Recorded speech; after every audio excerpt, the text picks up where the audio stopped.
guys.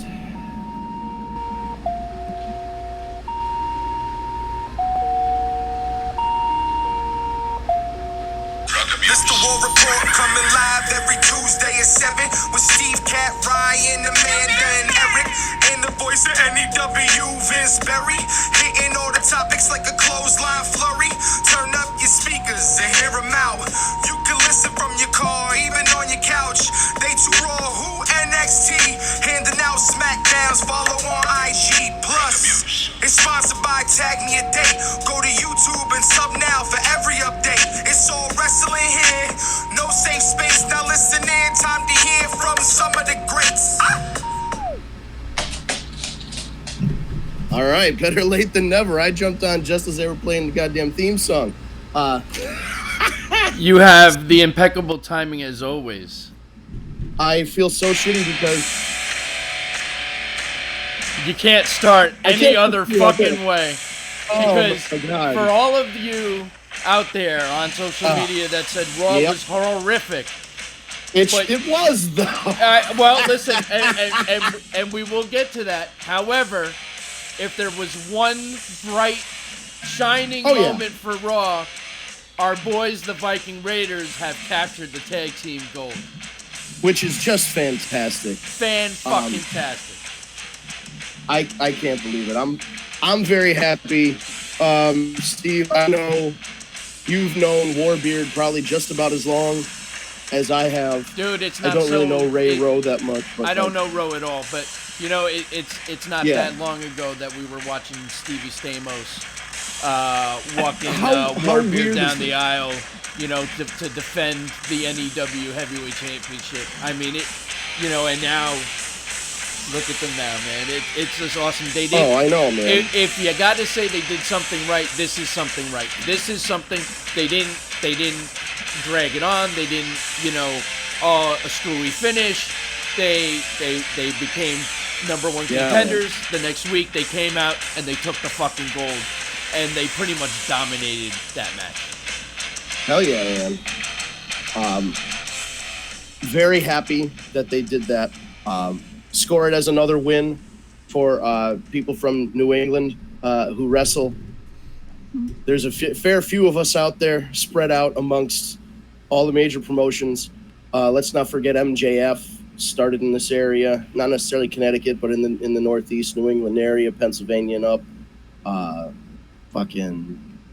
Flip, Bennett, Canellis. Well, we'll get to that. But I mean, shit, man. You just look at guys like Cedric who came through. He was in North Carolina, but he came through and worked a whole bunch. And it's just amazing to see all these guys succeed. It's really cool. It's really cool. I mean, even guys like Dijak and Dijak. Keith Lee. Keith Lee, when you feel like you get on the ground floor of a guy like Keith Lee or Leo Rush or Ricochet, and you get to see him in the small little arena, like, oh, this is like a really, like a well-kept, sorry, Buddy Murphy, but like the best-kept secret is guys. I mean, what the fuck? It's a nice feeling to see somebody who you go, he's going to be a big star one day, and he's actually a big star instead of like flipping burgers at the McDonald's. So very happy. I don't think they'd let Warbeard work at McDonald's with the hair and the probably frown upon him dunking people in the deep fat fryer if they gave him any lip. We didn't even do the intro. This is a War Report brought to you by TagMeADate.com, the first and only dating site exclusively for fans of professional wrestling. We were so excited to talking about Warbeard and Ray Rowe, the only bright, shining moment of Monday Night Raw, which... well, I will say this before we get to Annihilating Raw,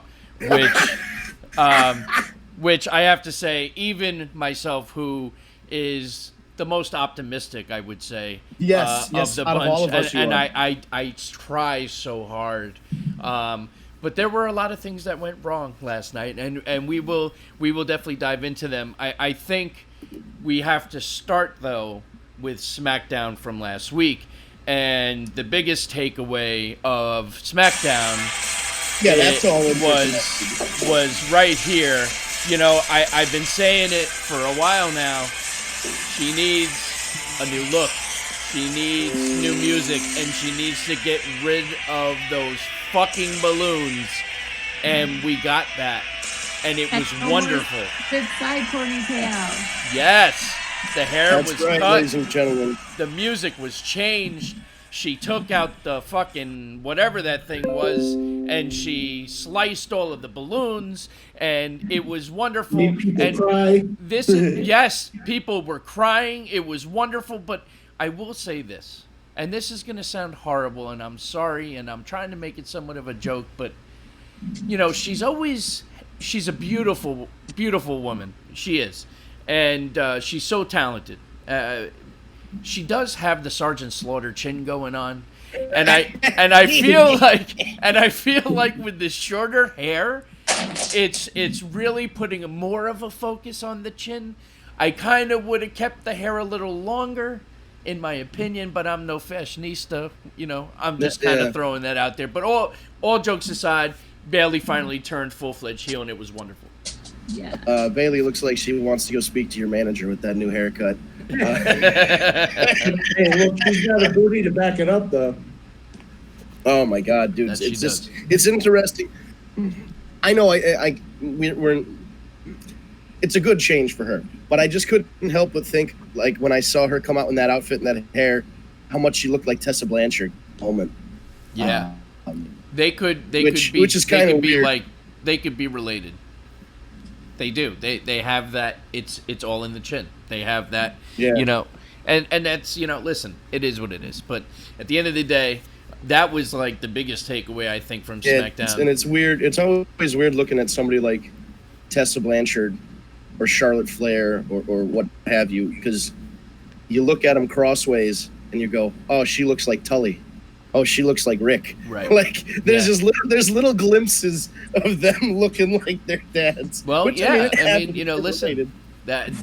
As they should. I mean, listen, people think my daughter looks a lot like me as well. God help her.